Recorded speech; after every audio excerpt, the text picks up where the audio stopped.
Hello DevOps people, welcome to Full Stack Live, my weekly live coding stream. I love it when these sessions are interactive, so don't be shy. If there's anything you'd like to share or to ask, just tell me in the Twitch chat. In today's session, I'd like to continue working on my project LFGQ.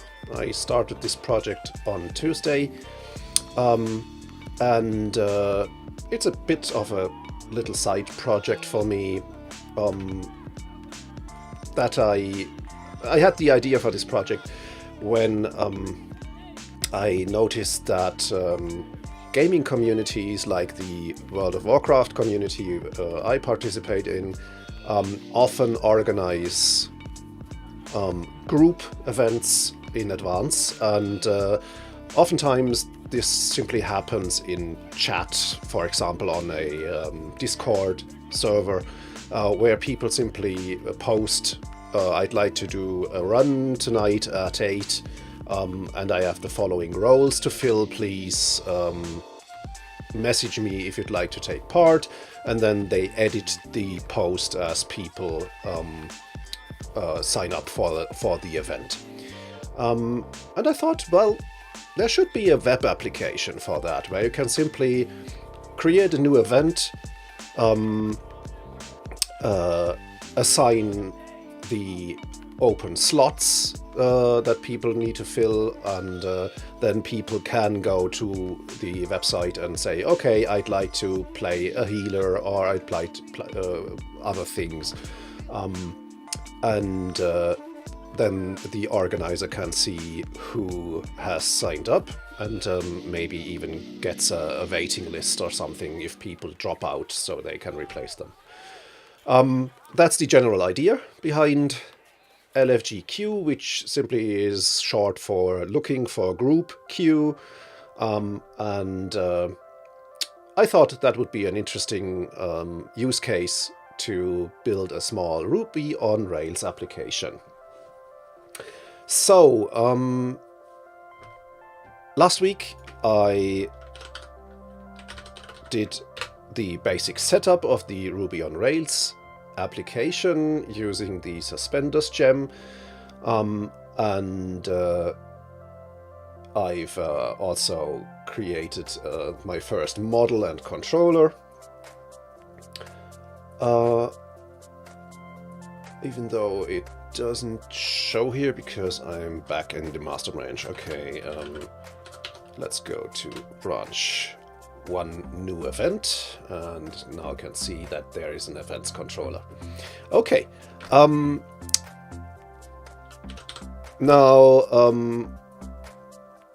last time, for simplicity's sake, I simply spun up a Docker container for the Postgres database. But doing that manually really isn't the right way to go. So what I'm going to do is I'll set up a Docker compose file that allows me to spin up not only the Postgres container, but also an application container that then can be linked to the Postgres container. I really don't like running containers and linking them with local ports like I did with the Postgres container, because that then creates conflicts with other projects you might to work on at the same time. And having a contained Docker Compose file where the containers can communicate with each other without exposing ports on the host works much better. Fortunately, I already have a Docker Compose file from my other project, Jupyter. So what I'm going to do is I'll go back to the master branch because it's unrelated to my new event controller, and I'll create an issue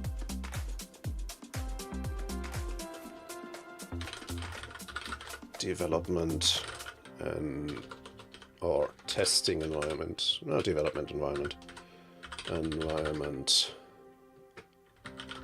not set up. Oops.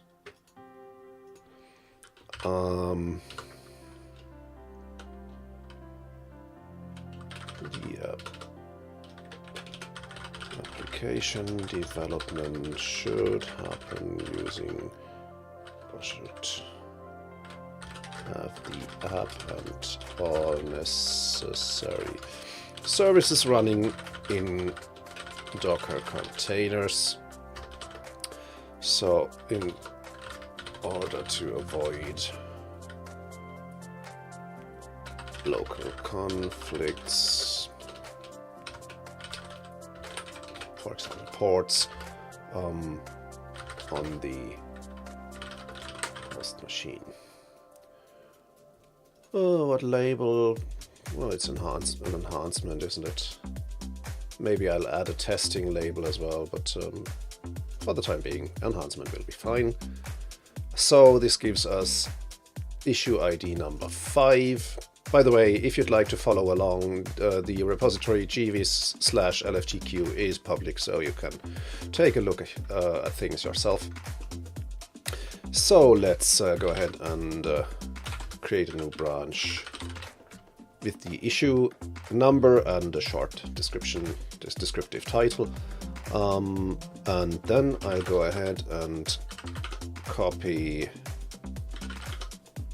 the Docker Compose file from my Jupyter project, because that should be pretty similar. Oops, wrong blue icon. Now let's see, Docker Compose, version 3, move everything here. We don't need a Redis URL. Oh, or do we? No, we shouldn't.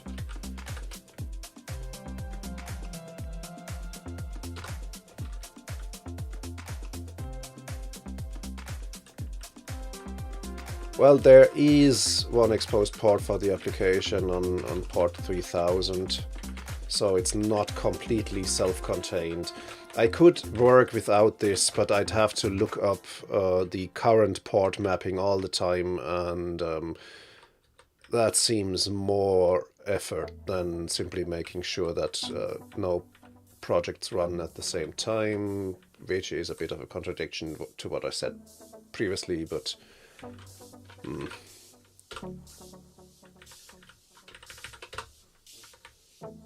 at the moment it feels more convenient having this application port locked, mapped locally. I can always remove that if things become annoying, but so far I haven't been running into conflicts that way. Okay, that should do the trick.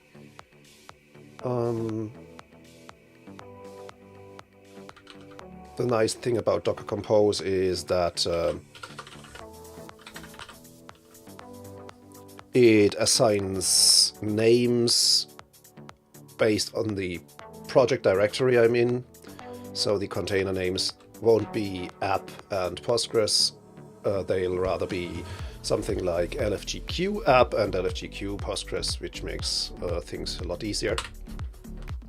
So let's go ahead and build the first application image here. Oh, there's no Docker file, so I'll need to copy that as well.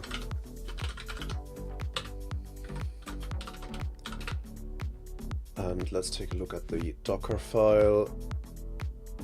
It just installs Ruby. Which Ruby version did we choose? 2.5.3, right? So let's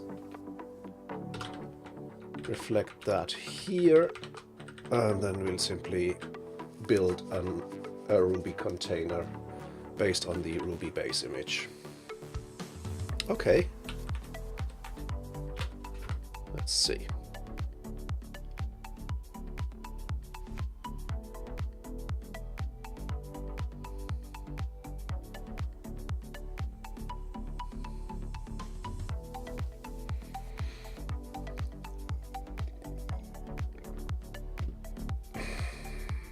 I haven't used the 2.5.3 container image before, so it'll have to download everything, but Thankfully, that's pretty quick.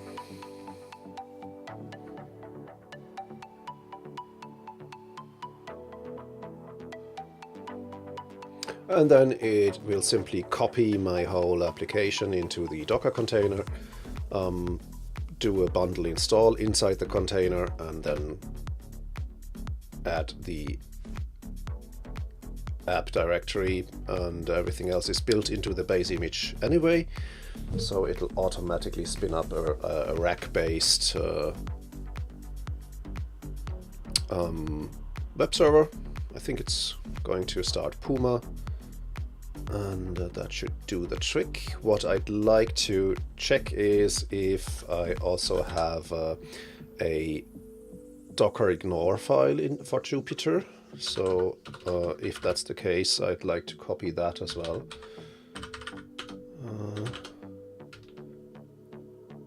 Is it .docker ignore? Yes, it is. Okay, let's copy that as well. Because just when I said it'll copy the application into the Docker container, I remembered that having a Docker ignore file that, for example, leaves out the .git directory makes things a lot faster, and also avoids putting the whole Git repository into the container. So everything will be a bit less big and less slow. Now we're installing base packages, quite a few, and then it'll copy the gem file, especially the gemfile.lock. Could simply work with gemfile asterisk, I guess, but anyway, maybe it's better if things are explicit. And you must use bundler 2 or greater with this lock file. Okay, so thing is, this newly created suspenders project is already using bundler 2, and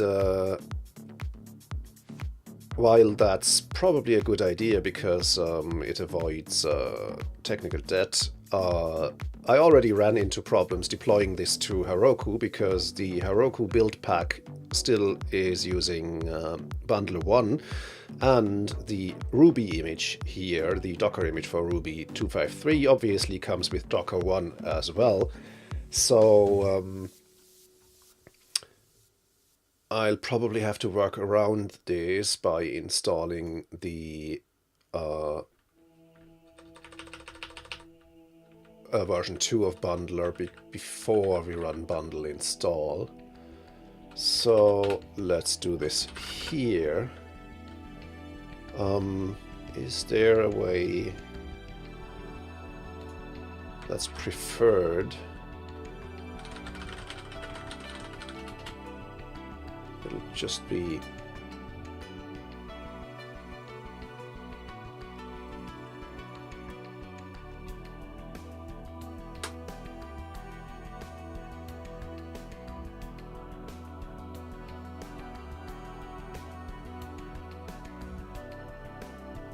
if I do gen install bundler, it should install bundler 2 anyway.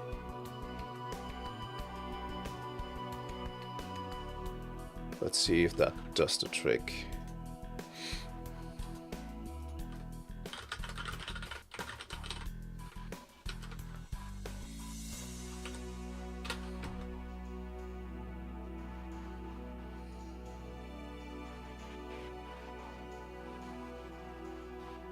Yep.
Okay.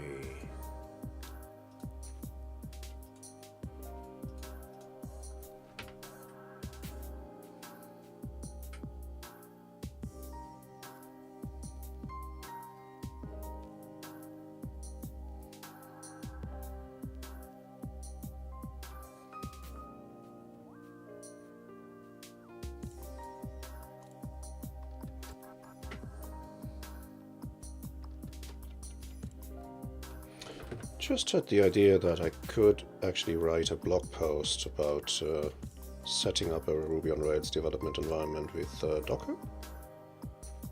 Just the way I do it. And just to link maybe my base files like the Docker GNOME file or things like that. So, Rails. Let's just make a node dev environment with Docker. Okay.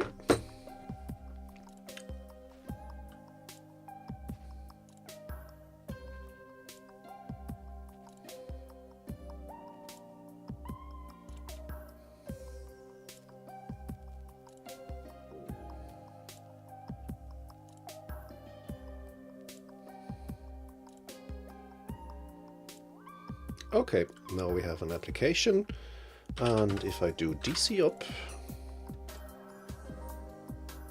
no, DC up won't work because I'm still working with the port for Postgres.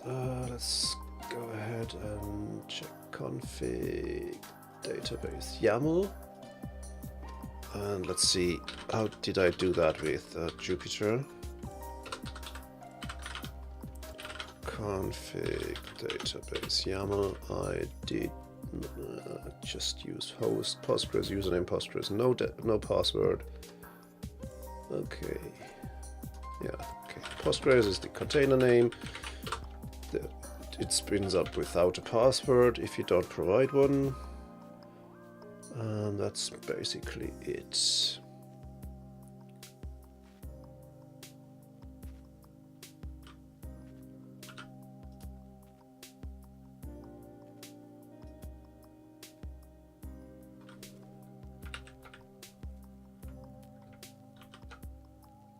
Okay. And since the Docker file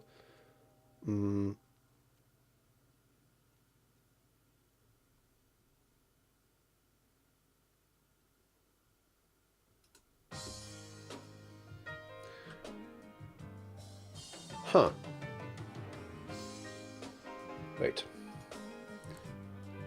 Yeah, since the Docker file, or the Docker Compose file here, mounts the app directory into the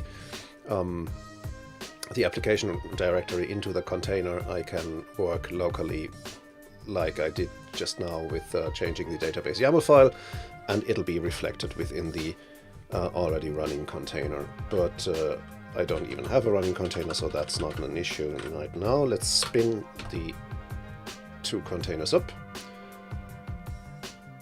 Postgres is starting, and the application container should be starting as well.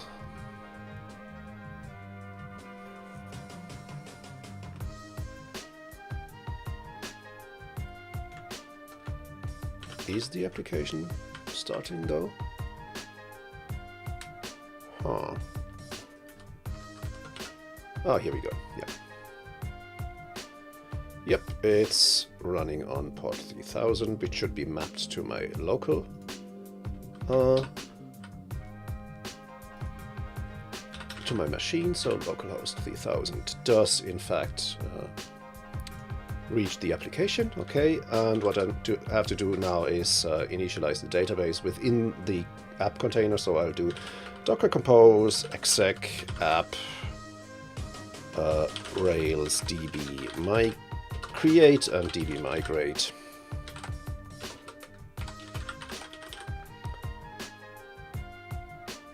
to get the development version running.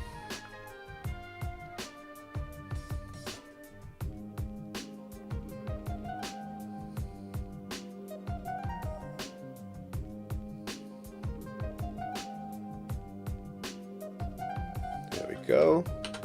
That should do the trick, yep.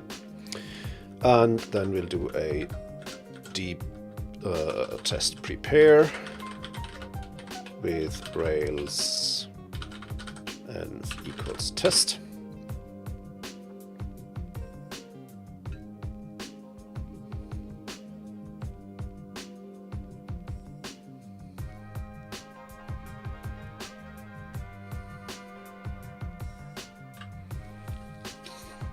Oops, that broke. Why did it?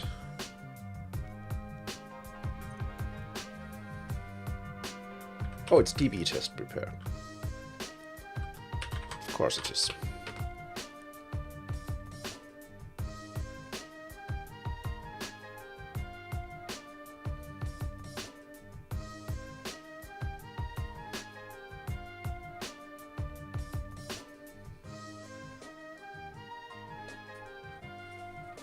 Okay, now that that's set up, let's try and see what happens when I simply invoke rake.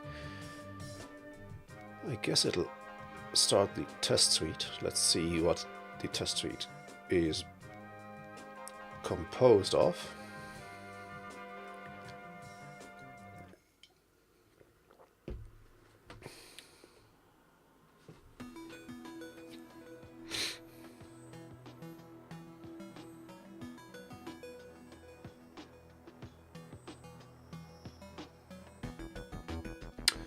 It did run RSpec. It used Ruby Advisory DB to check if my gems are up to date and didn't find any vulnerabilities. So these are two very helpful test components, and so I think we are good to go.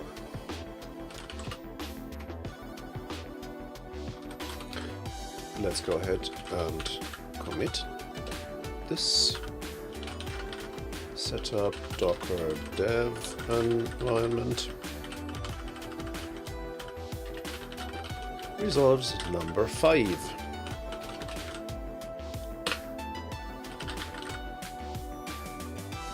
And we can go ahead and simply merge that into master.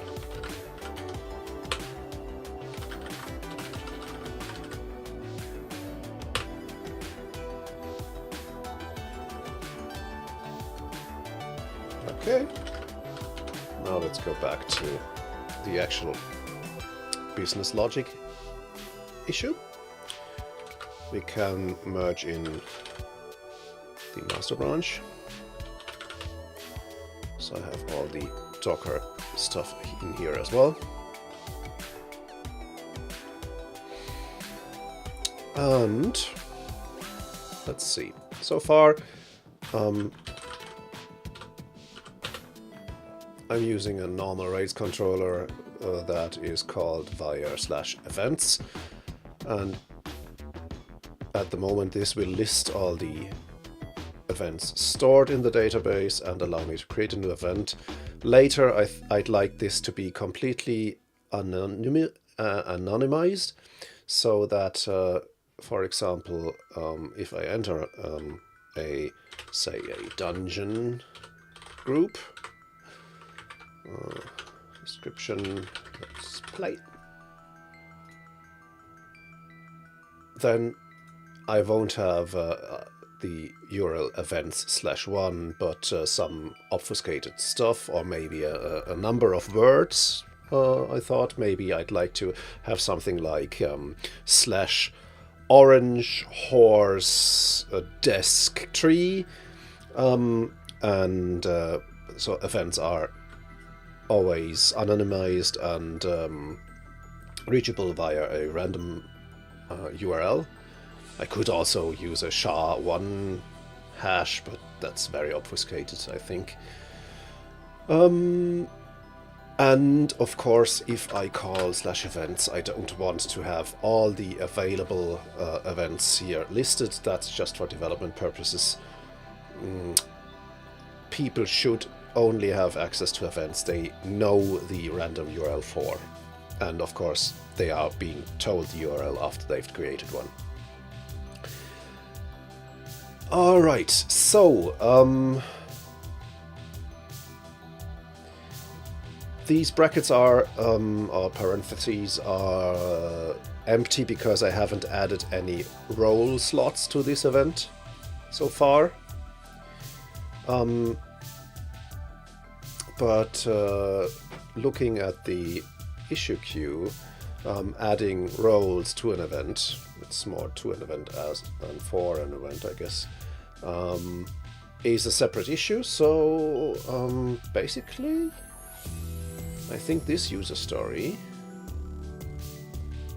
oh well, it's almost done because I can't, for example, add a time or a date. That's the that's something I still need to do. So let's go ahead and do that. We can close these two files, and then let's go into the view for this particular controller. And let's add 2 inputs for date and time.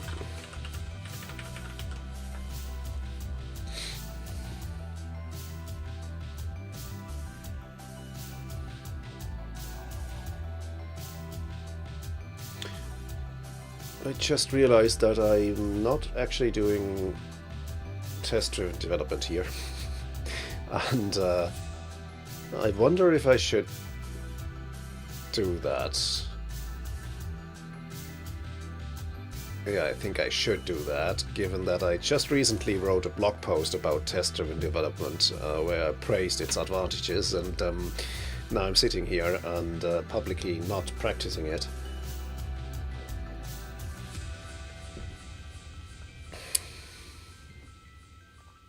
So let's think for a second here.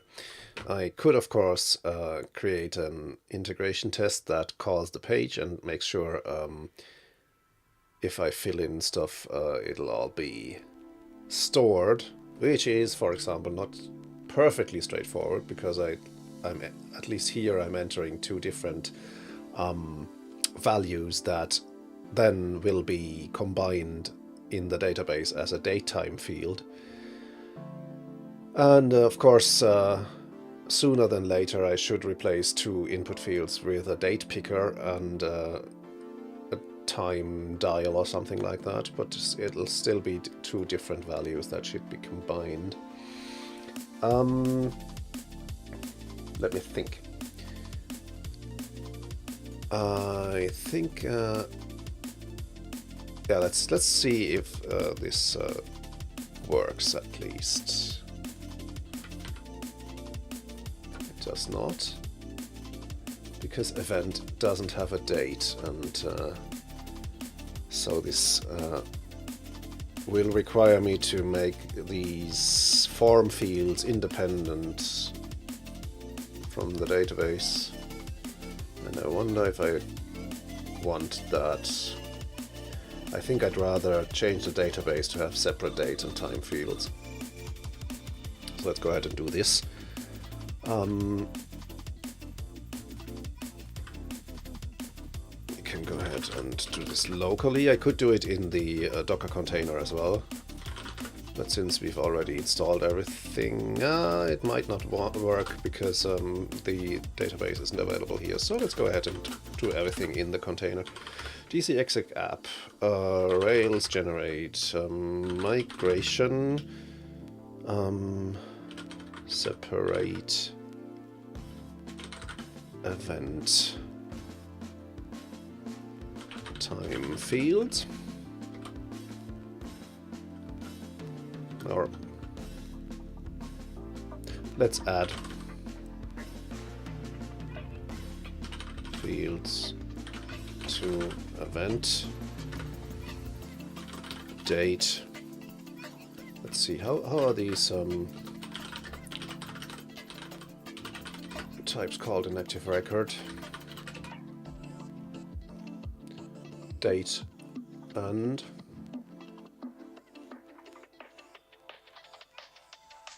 that's Rails 4 anyway. Let's see.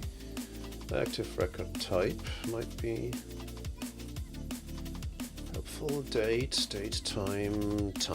Okay, date, time.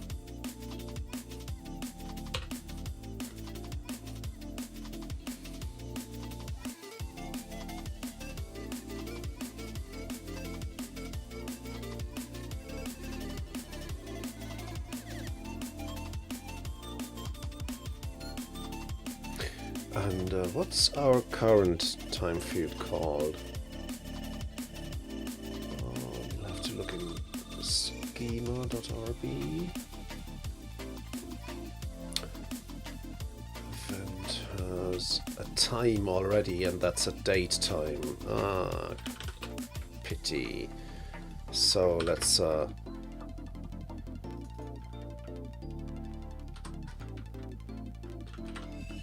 we can add. We can directly edit this migration.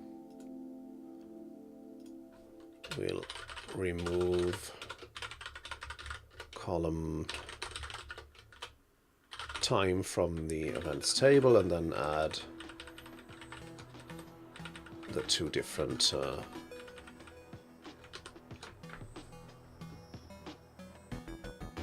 fields. To db migrate, if this works.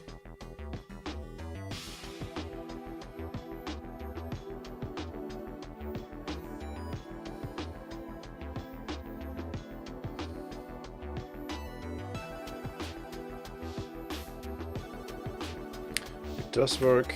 Let's migrate the test environment as well. And that means that our form should be working now, and simple form already has a simple date and time picker. Look at that, it's just the terrible default styling, but yeah, I'm happy with that for the time being. Of course I'll have to work on the styling anyway. It's stupid that all the form fields have 100% width here, but I can live with that for the time being.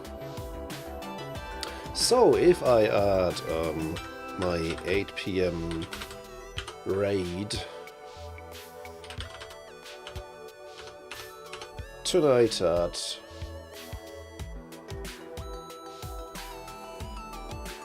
2000, then I run into the problem that I don't allow these two new parameters, which should be easy to fix with adding them in the events controller. Date and time. Let's go ahead and resubmit the form. Oh yeah. Okay, here we go.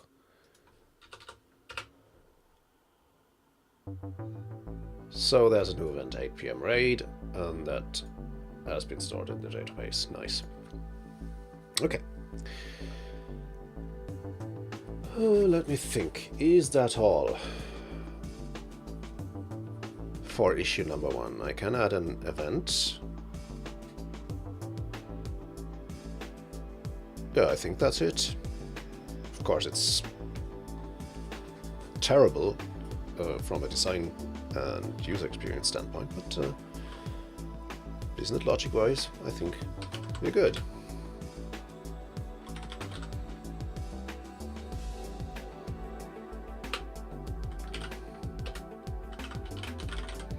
Separate date, event date and time.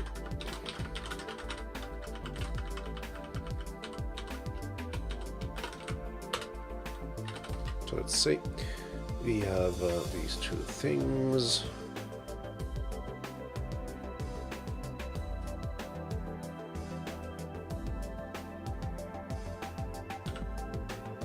Okay, let's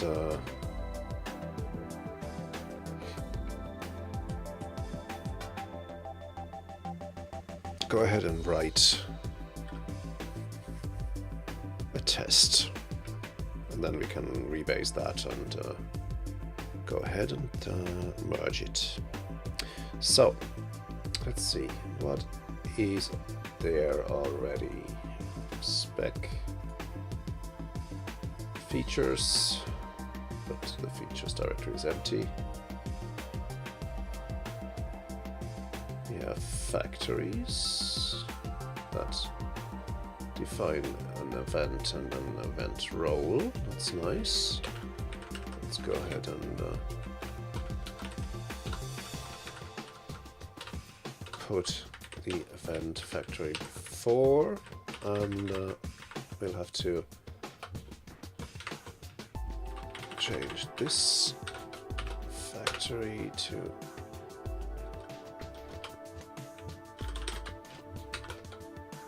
no, that's date. Oh, sorry. Oh, that was nice. How did I do that?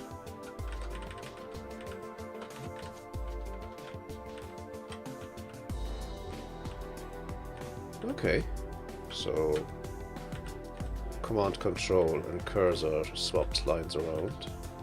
Good.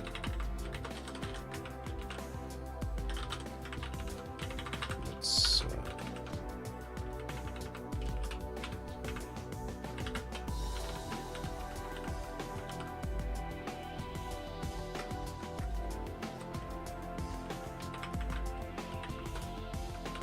well, we can change that later, I guess.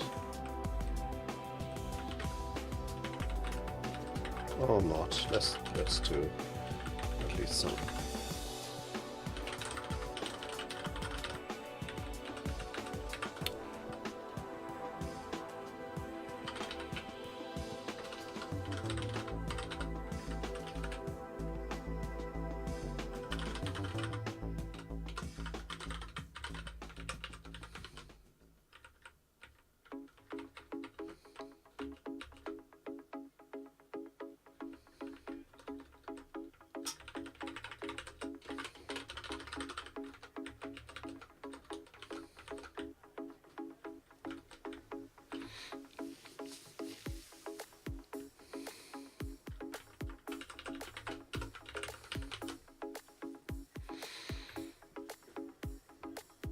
That should do the trick.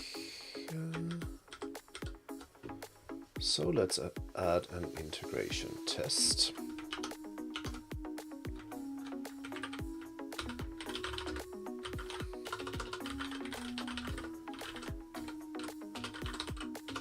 Using RSpec and Capybara.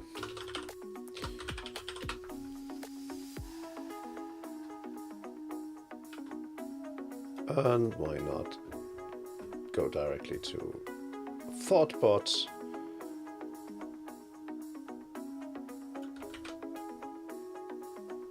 and use their block entry here.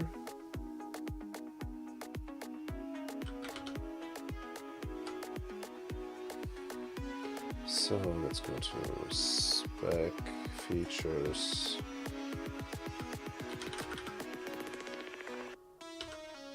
Event spec.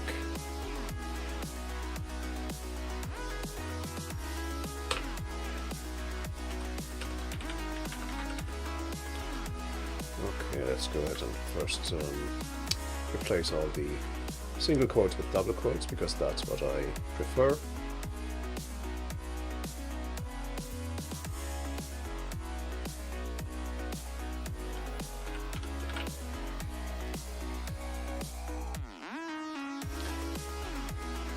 And then feature organizer creates event scenario with valid data.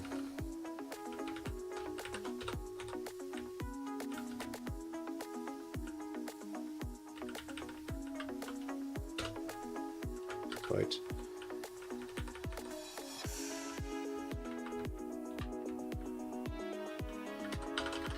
visit new event path.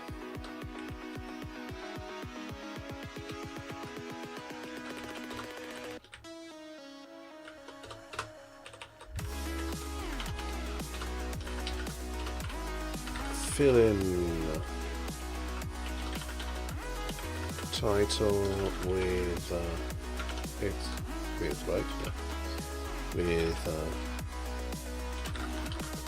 dungeon run,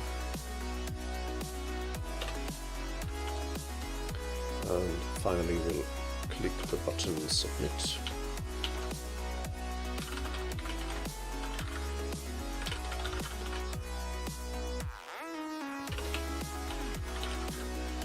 Expect, what do we expect actually? Page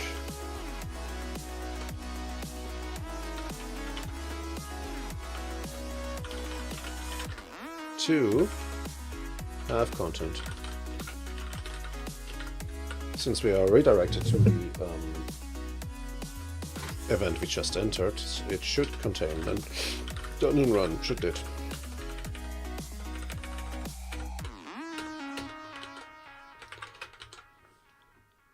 Let's see if this works. I'll always separate my tests into test setup, then test execution, and then test validation. Let's see. Let's run rake.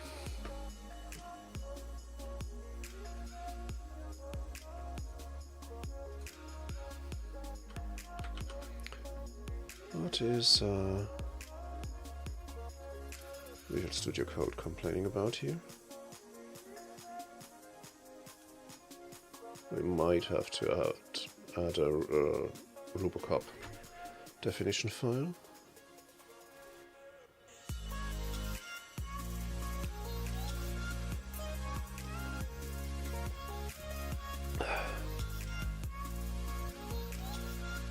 Will it even execute my feature test? Yes, it does.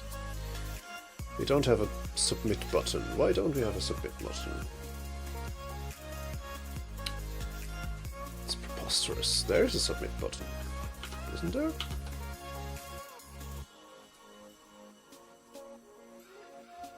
It's a create event button. Okay. Does actually make more sense.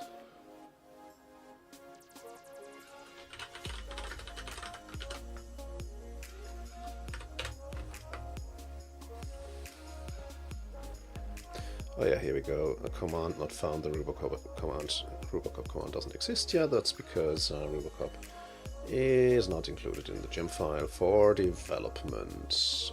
Do we need it in test as well? Yes, we do. So let's go ahead. OPQR. So it's below here.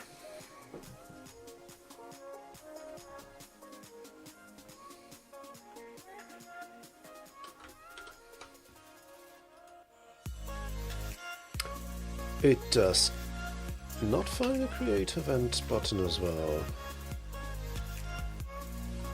That's interesting. Let's run bundle install, so Robocop will be installed. Create event doesn't work, right, doesn't it? Oh, it's a capital E. Okay. Yeah. Devil in details. Okay, Robocop does exist now and creates plenty of warnings and errors. Okay.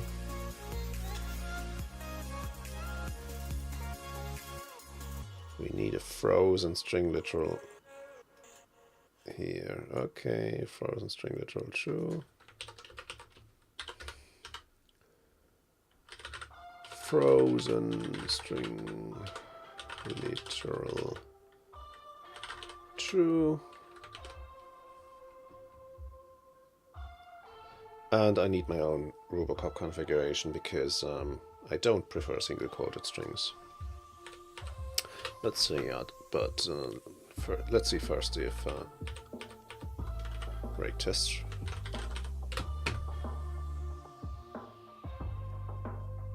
Oh, Yeah, of course. No. Wait, what?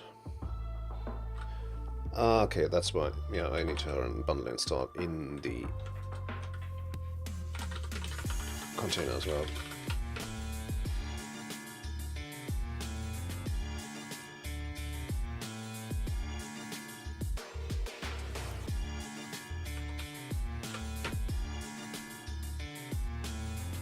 And I should also run a app build.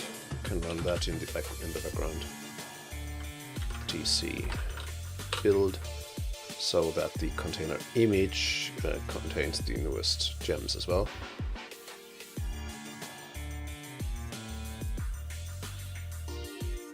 Oh, interesting.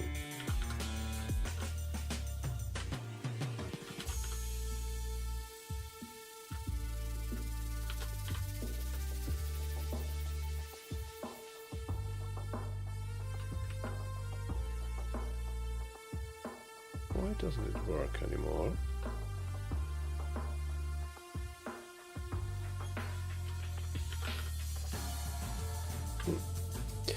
Okay, so we have two pending specs because event and event role don't have anything in there.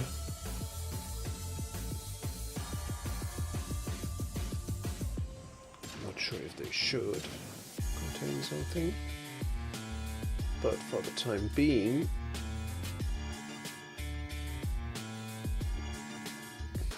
let's simply go ahead and add these pending messages.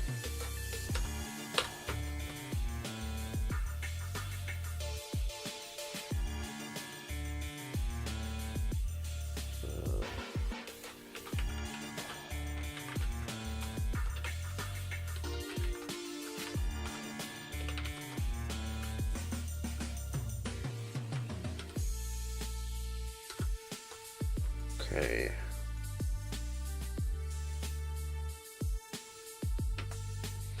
Since it has to spin up the whole Rails application in order to run Capybara,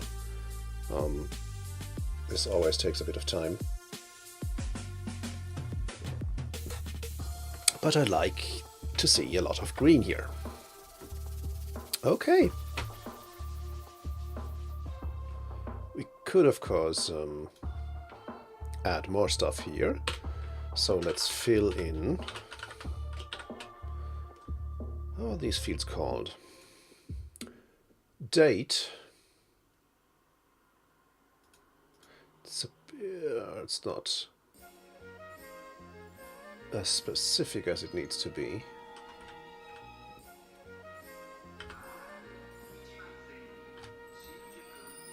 So let's see.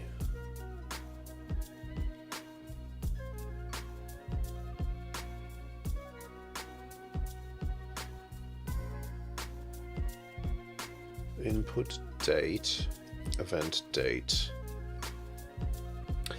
Okay, how do we address form fields with Capybara,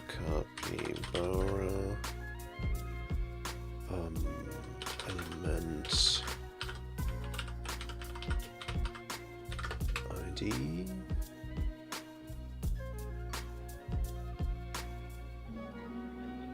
Yeah, how do I fill in an input field by activity? That's exactly what I need. I can say fill in and then I'll just add the... Oh no, it's not working.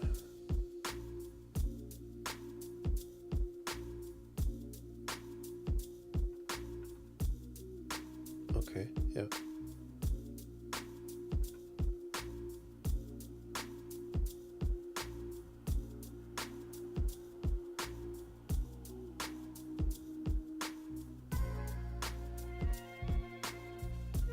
See, that's an important comment here because we are using simple form. So if you're filling in information, so it's event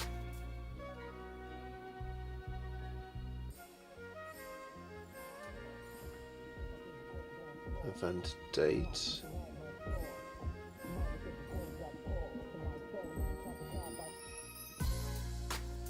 One I event date, 2I and 3I. Not sure what the I stands for.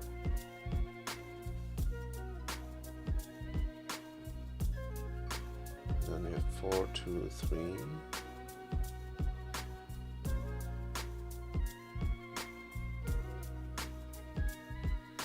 2, 3, 4. No, 1, 2, 3, 4.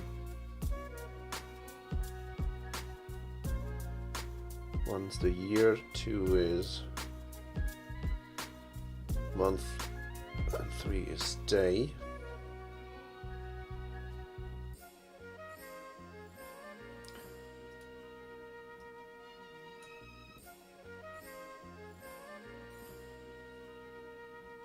The 4th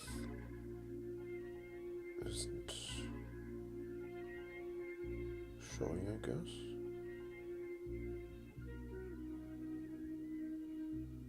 No, these are hidden fields, okay.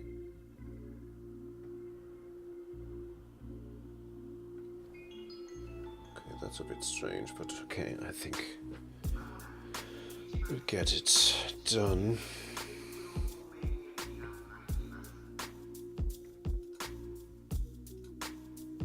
So it's event date 1I, 2I, and 3I.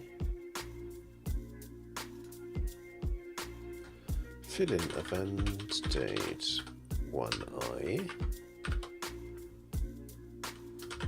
with 2019.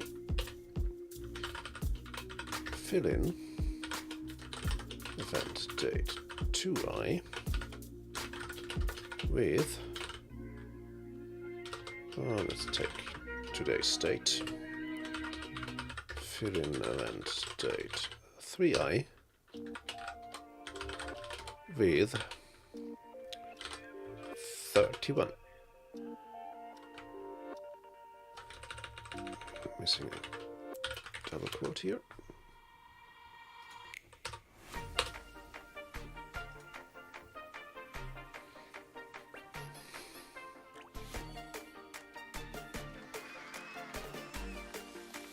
There can't be an event without a date and a time, so I probably should add validations for this as well.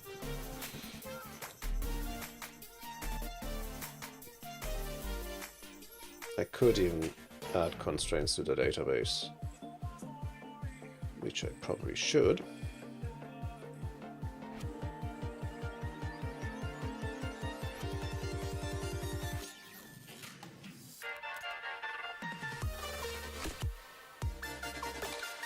It does not find event date 1I.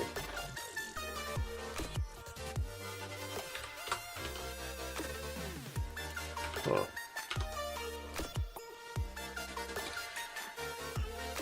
Oh yeah, that's from 2015. Capybara fill in simple form.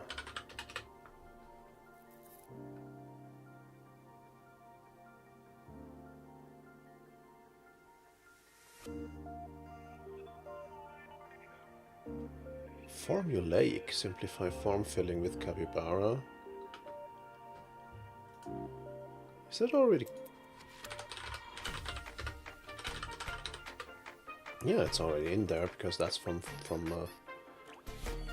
Thoughtbot as well. That's what I like about suspenders. It comes with all that we need. It comes with belts and suspenders. Oh, now I get it. Alright, so it's fill form and then it simply add stuff.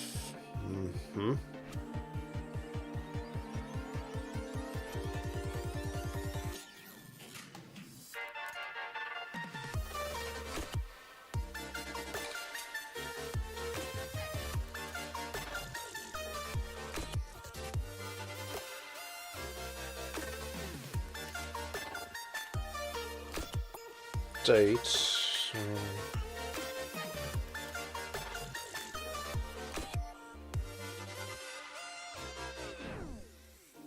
Okay, so I can actually give it a date and it'll fill these selects. That's nice. So let's see. Let's simply say fill form and then event and then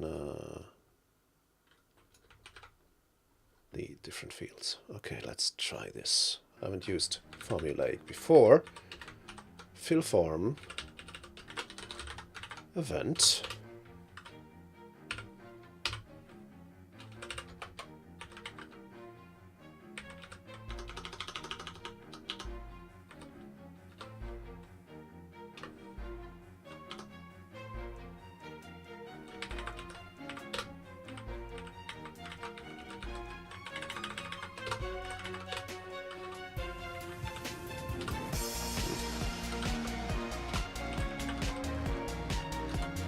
And then let's say it's just a hash, right? Yeah. So title, dungeon run, date 2019/01/31. That's cool. Let's see if it actually works.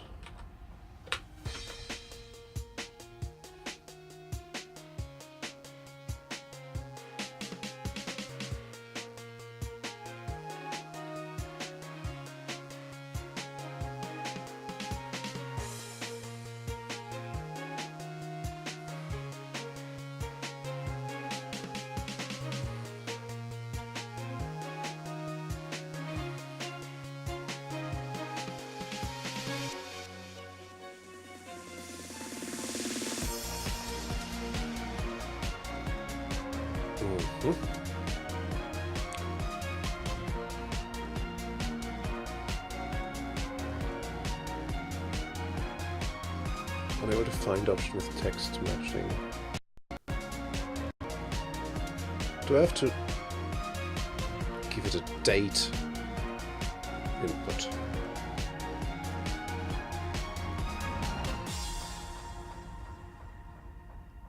Of course, yeah. It's a so it's a date new something something.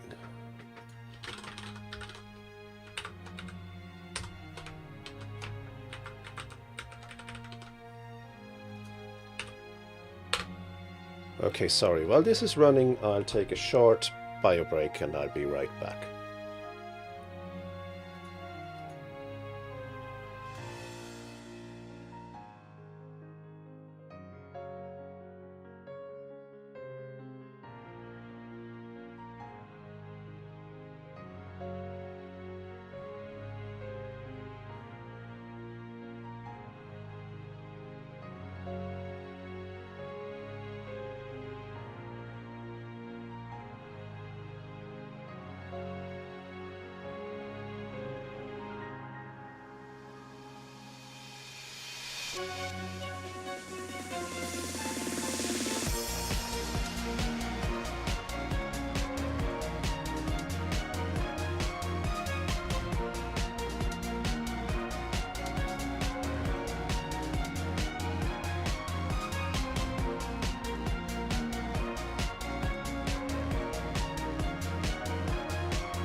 So it still fails.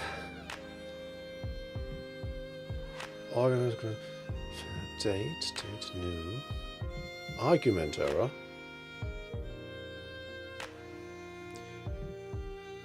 Let's see. Argument date new. How does this actually work? Okay, we'll give it the 3 separate values, not as a string, but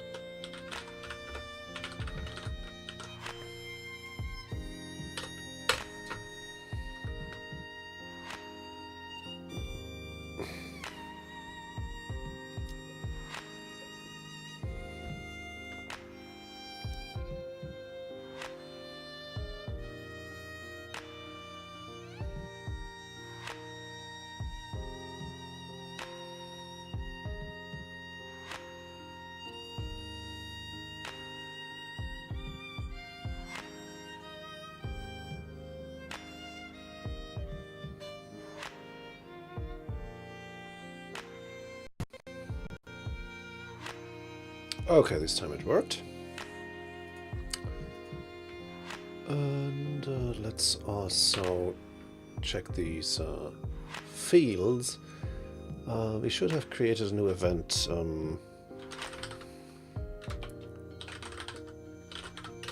Record, and so we could say expect event title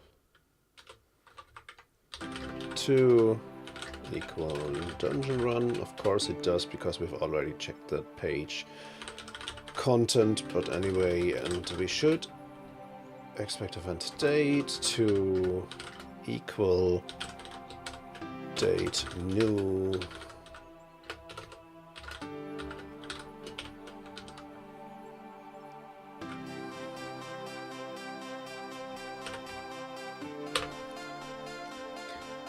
And these locators here must be an instance of string symbol in future versions of Capybara.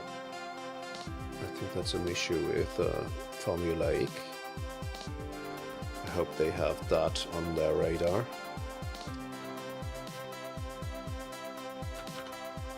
While the test's running, we could even check. So it is maintained. That's important.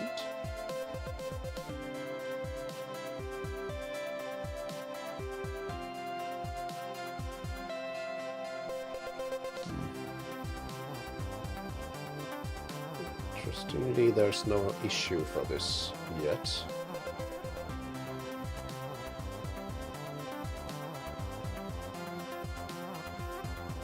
Oh yeah, closed 2 days ago, so there will be a new version of the gem, I guess. Yeah. Apparently it hasn't been released yet. Let's see. The version is formulaic version, so that should be lib.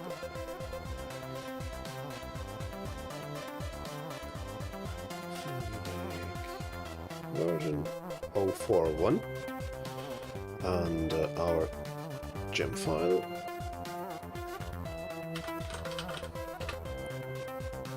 has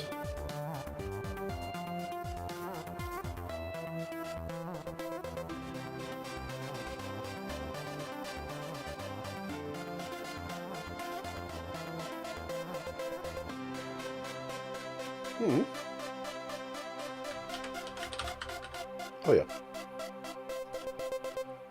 Okay. Oh, okay. It's been fixed shortly after I created my application 2 days ago, so that's why. So if I... Okay, actually it works. The record is correct, so let's go ahead and say bundle update formulaic.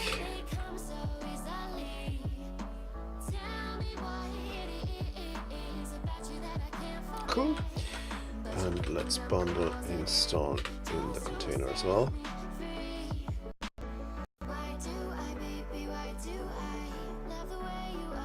Okay, and let's run rake again. This time we shouldn't get any deprecation warnings now.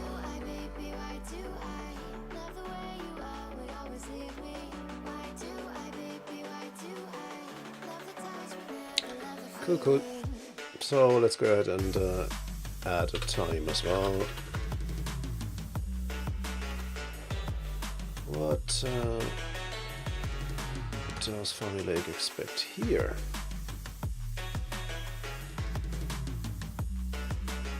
Time with the zone.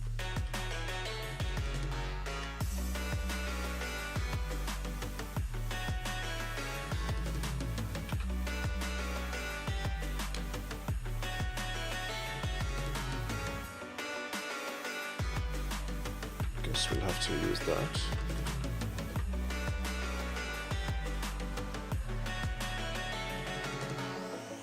Time-like class to represent a time in any time zone necessary because standard will be time instances are limited to UTC. Okay, so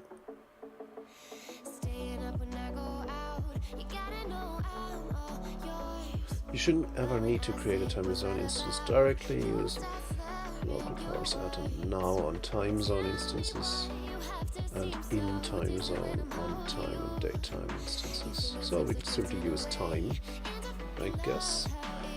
Time new.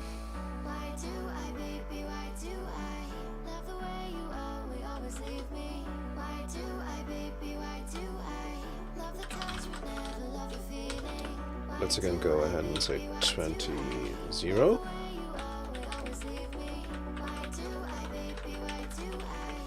So that time should equal time new 20, 0. Yep, no deprecation warnings anymore.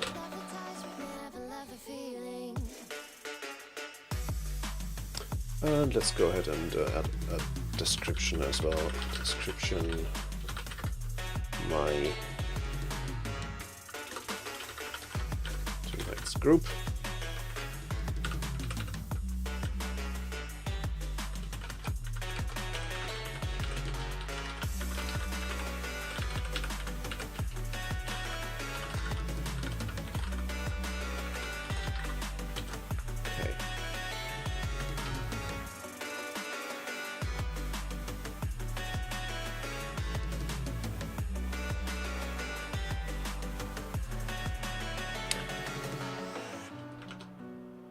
Time doesn't work like that. How does it work? It has a date component as well. Huh, okay.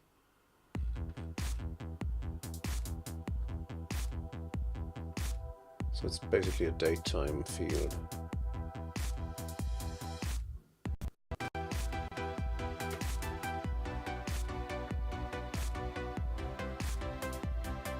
Could simply go date current and then, but we have to use time cop or something like that to freeze things.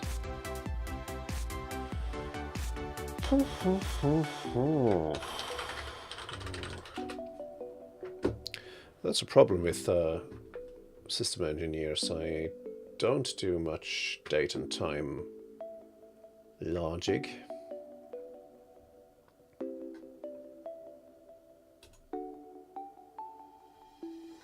So let's see, time, no, that's not what I'm interested in.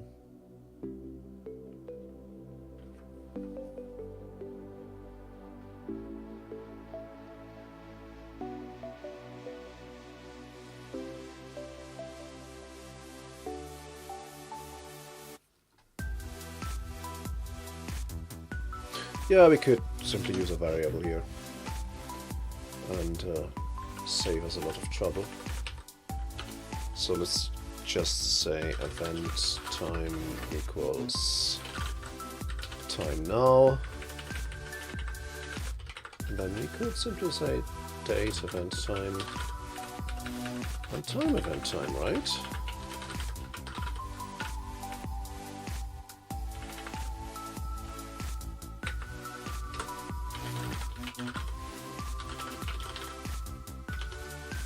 then we should be able to convert this.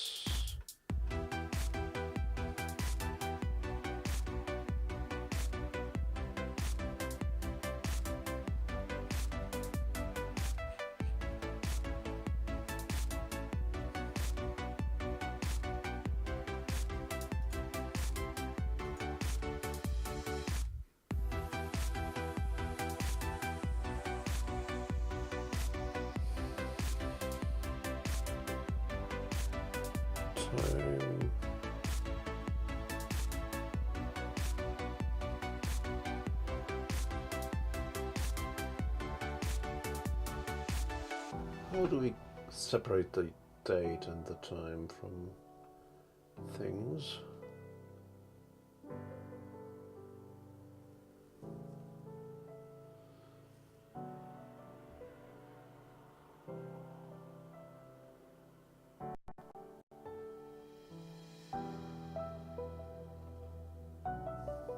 No, don't like that.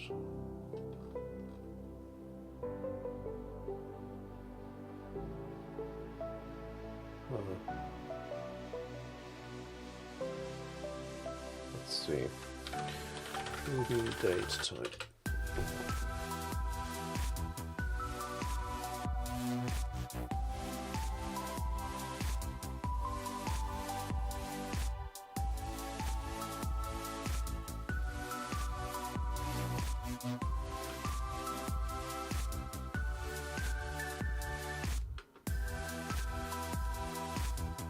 There's always something to learn.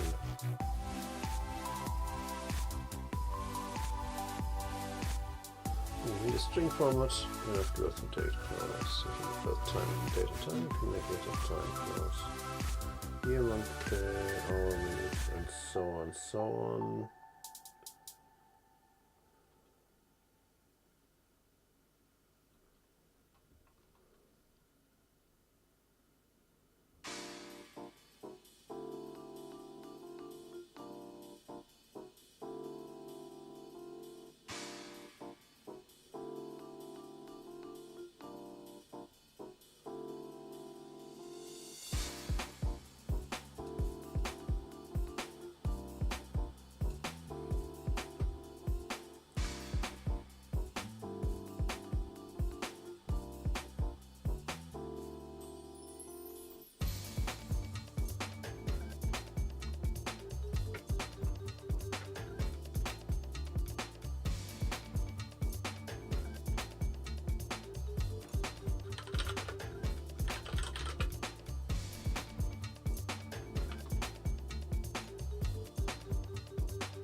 It's actually to date.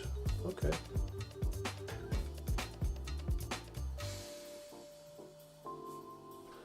Nice. Okay, so let's go ahead and try this.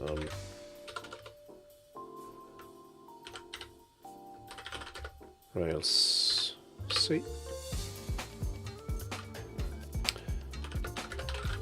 So if you do time now and I say E to date, okay.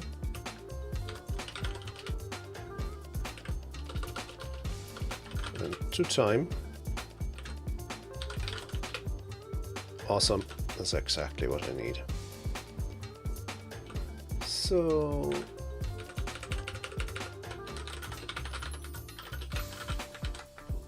that should actually work.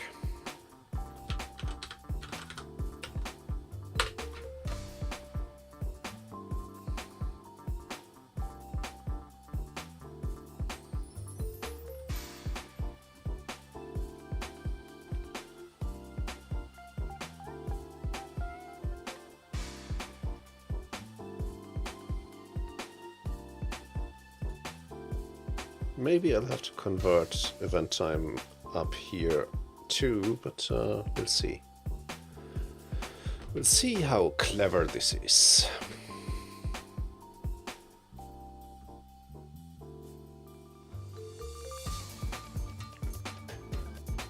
Not as clever as I thought. Okay.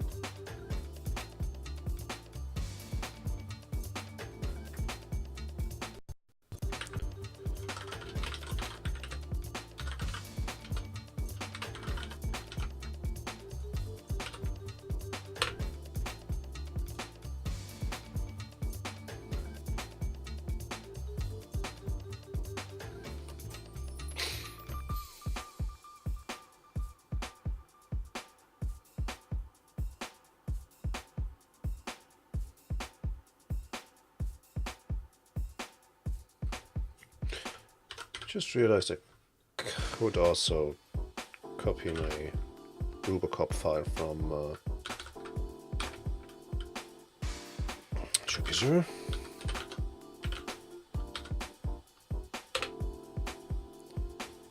That should get rid of all these warnings here, I hope.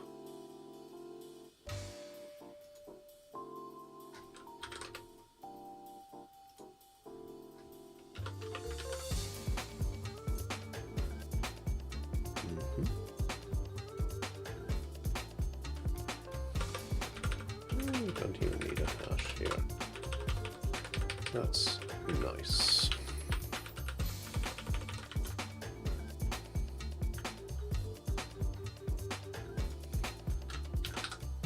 Does it work? No, it does not. Does not know how to fill in a time value. Okay. So we do just give it a time here.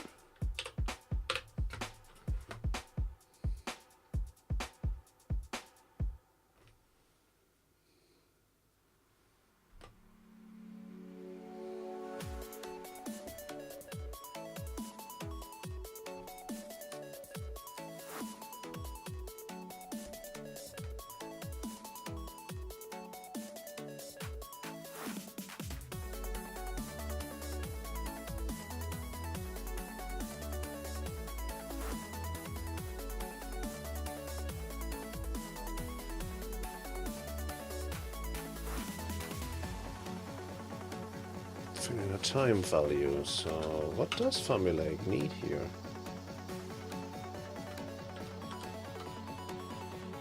Active support time with zone.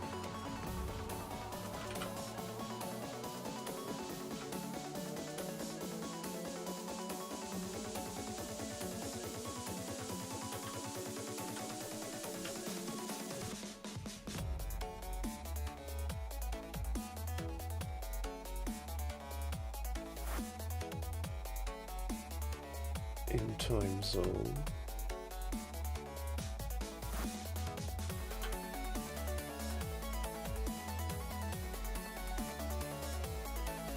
How about I simply use a date time?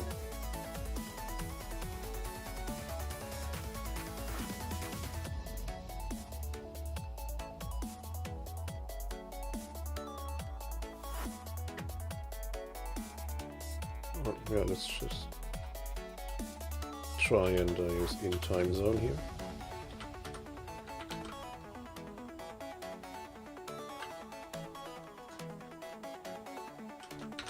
Let's try out how this works. I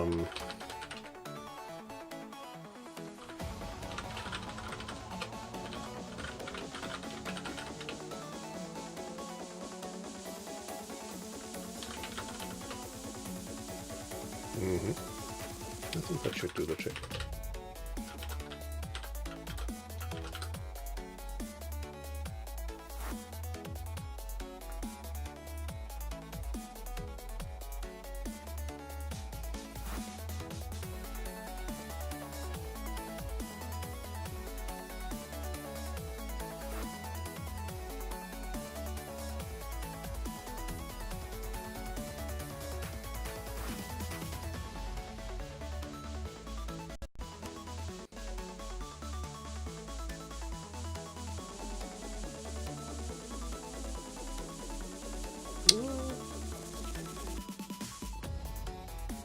Interesting. Suddenly it actually fails to find the select box.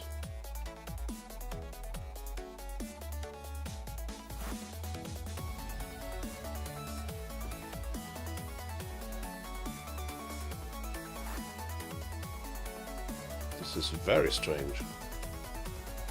Why does it fail all of a sudden?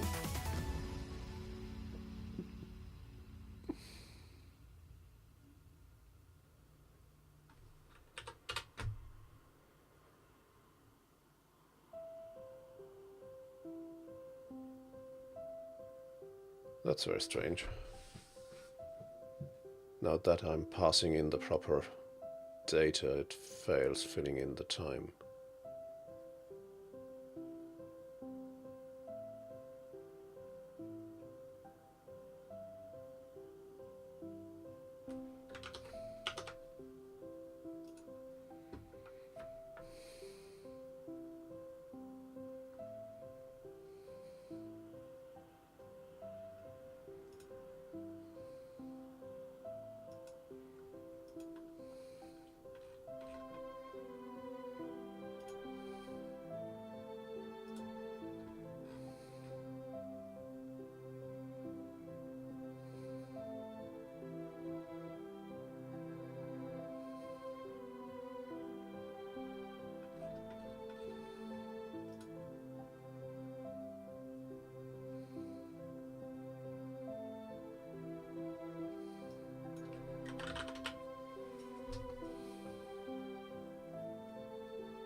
Oh,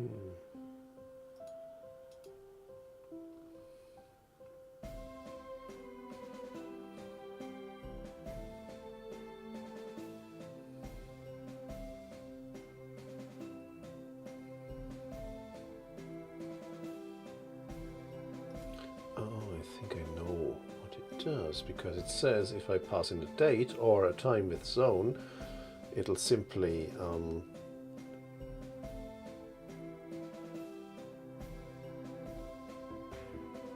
try to select year, month and day, and I guess maybe the time as well. It looks like I could even return to using a date time field.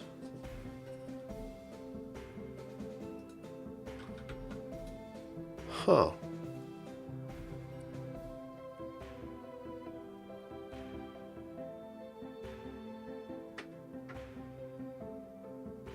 I'll have to try that, but since my streaming time is running out, I guess I'll wrap it up here and check this off stream, and I'll get back on this topic to next time. I'm streaming on Tuesday next week, and we'll see how this actually works. I'll have to find out how formulaic ticks here. All right, so at least we've made some progress here. At least I've learned something about date and time fields and stuff.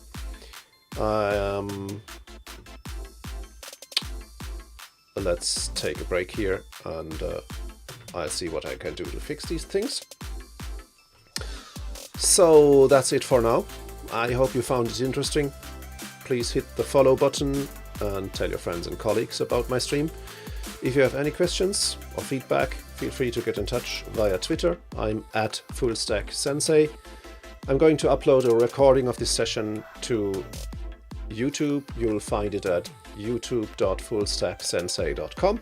Make sure to subscribe there as well, so you get notified when it goes up. Thanks for watching. See you next time.